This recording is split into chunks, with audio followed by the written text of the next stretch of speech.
Эне деген кыз балага бычак сырты жакын болот деген менен эмне экенин билбейм. Айылдын кемпирлери кыз балага караганда эркек балдарды жакшы көрчү. Айылчылаганда да саксайбай бар үйгө, сак эмне жок деп ээрчип чуркаган кыздарын кубалап, эркек балдарын ээрчитип алышчу.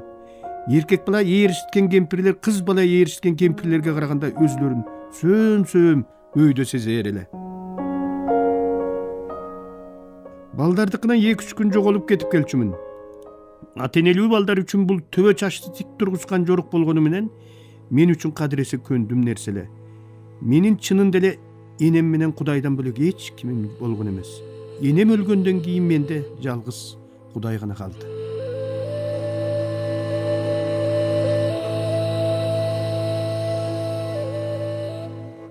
Дагы каякта тентип жүрөсүң дечи энем. Балдардыкында десем, жамандын жолдошу көп, жанында пайдасы жок деп коёр эле. Көрсө эненин ээлиги эки элиден ашпайт экен. Эненин ээлиги үйдүн тегерегинен бөлөк жерге жетпейт экен. Мен дайыма ошол тегеректен чыгып кетчүмүн. Эң башкы эси тартым энем, андан кийин эле оюм болчу. Чынысы жерге түшүп талкаланса, аны менен кошо түшүп талкаланып, бир чырылдап басылган аял сыяктуу эле энем да, чөтежем да эшиктен чекем томпоюп кирип келгенде жандарын кайда коерун таппай кетчү.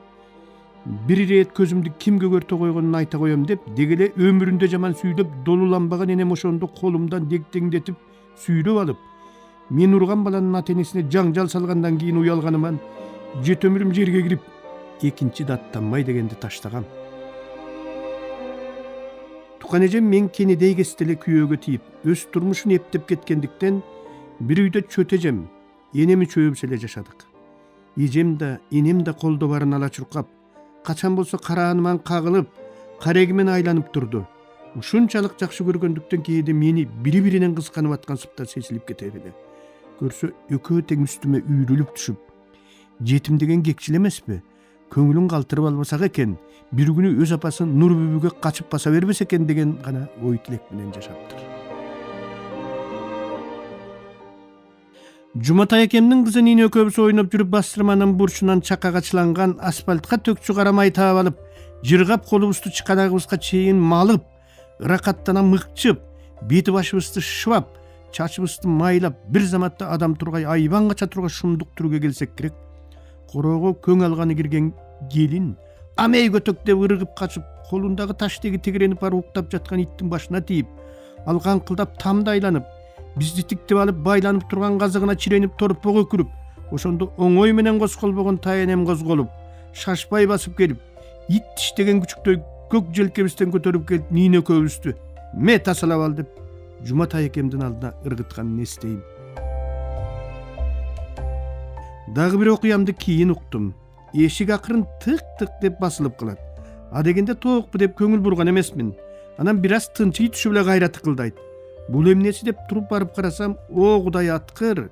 Шакен турат чочогу чорбоюп, курсагы шердейип, киндигине жетпеген көйнөк, буту жыңайлак. Эмне келдиң таң атпай десем, Нина чыгабы деп коет.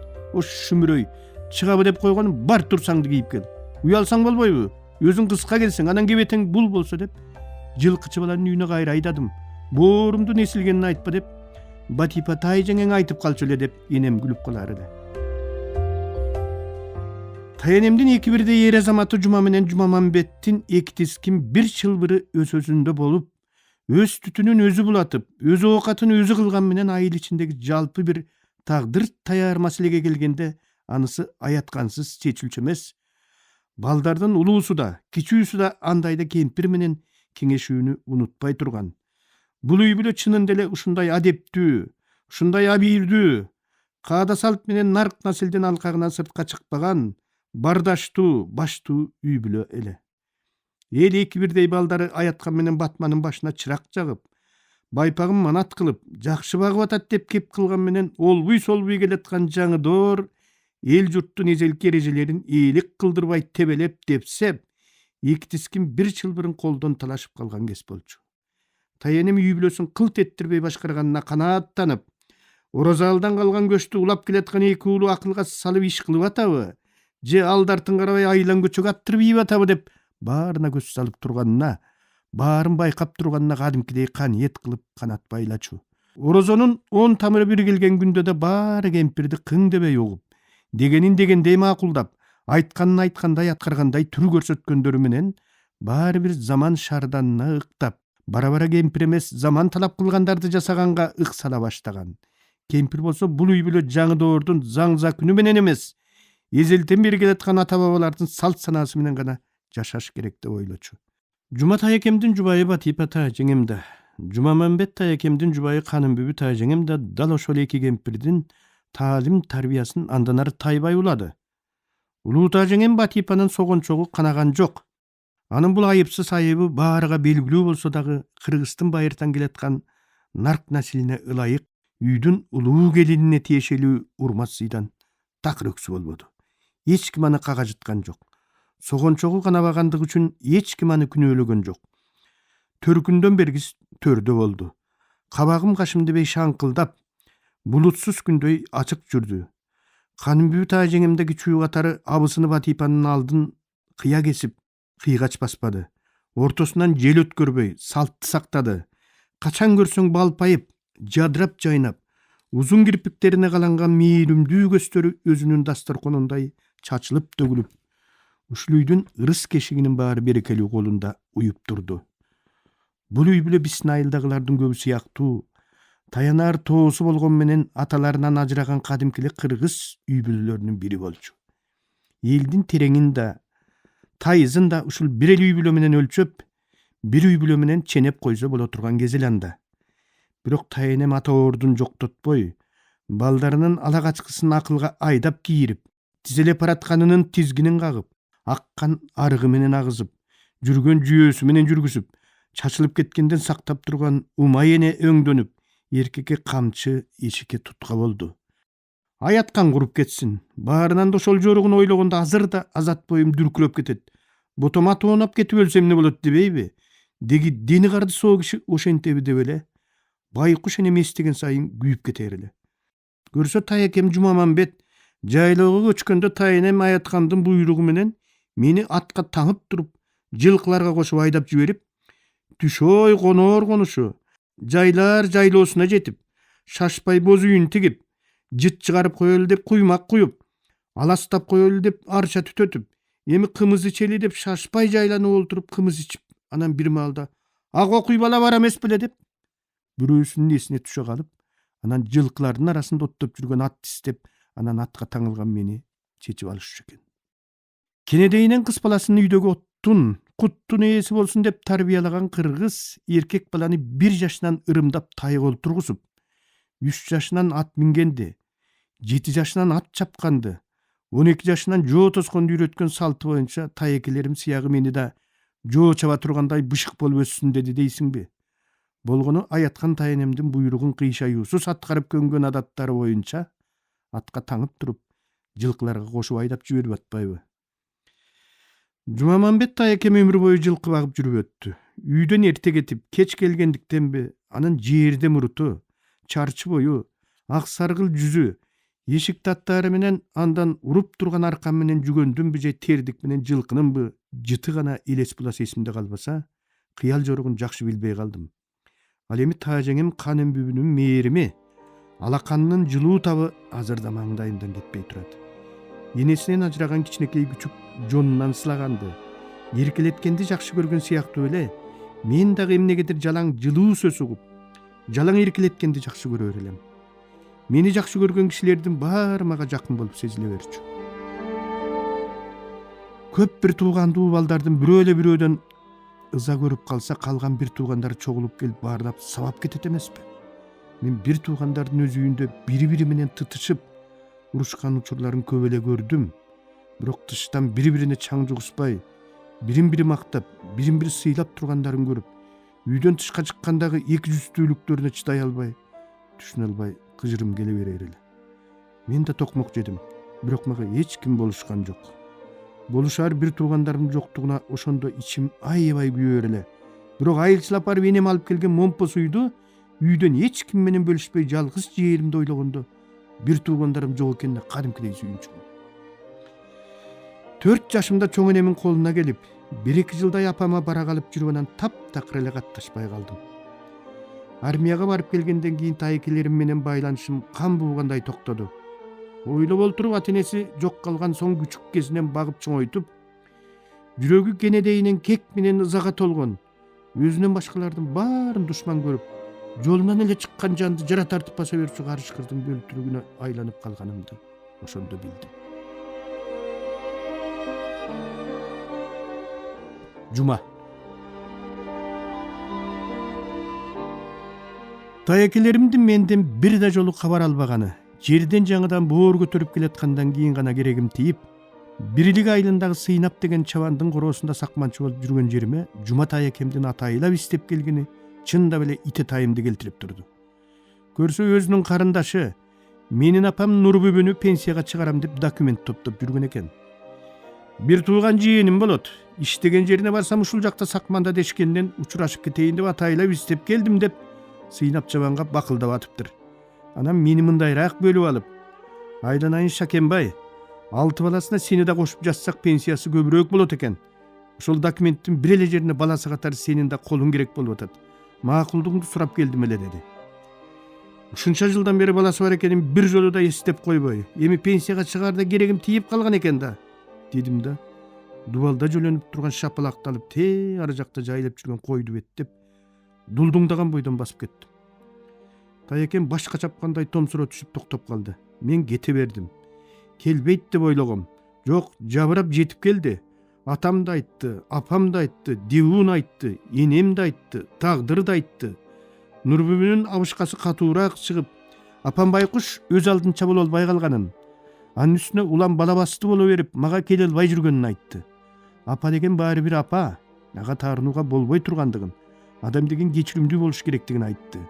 Тайекемдин айткан сөздөрүнүн бири дагы менин чым эттиргенге жараган жок. Мен колумду коюп берейин, бирок мындан ары эч кимиңер мага келбегиле. Мен да силерге барбайм дедим да, папкасынан сууруп чыккан даяр кагазына колумду коюп бердим. Жума тайекемдин ошондо сүйүнгөнүн сураба. Аябай барбалаңдап, жайдаңдап, мени кайра-кайра алкап турду. Ошондо жүзүм ачылып, жүрөгүм жибип, бир аз эле ниетимди төшөй салсам кучактай калып бетимден өбүп ийгенге даяр эле. Бирок мени мустап турган дилиме тийгенге батын албай, бирдеме десем кагып жибереби деп калдастай түшүп боюн токтотту да жалтаңдап узады. Ошол тайекем дүйнө салаардан бир топ жыл мурун мен иштеп турган редакцияга баш бакты. Чиймелеп жүргөн ырларым бар эле, алып келсем болобу, сага кеңешейин дедим эле деди. Ошол бир учурда чоңдордун баары адат кылып алган Сталиндикиндей кител, галифе шым кийип, карапайым кишилерден ушунусу менен айырмаланып, калктын кадыры барктуу, тың, актив чалыш кишилериндей көрүнүп жүргөндү жактырган тайекемдин райондун борборуна келгендеги негизги иши мага жолугуу эмес экендигин, чыкчыйып, сакал мурутун таза кырынып, таза кийинген бул ак саргыл адам башындагы толгон токой идеялары менен райкомдогу кишилердин башына дагы бир жолу жаңгак чакканы келгени белгилүү болчу.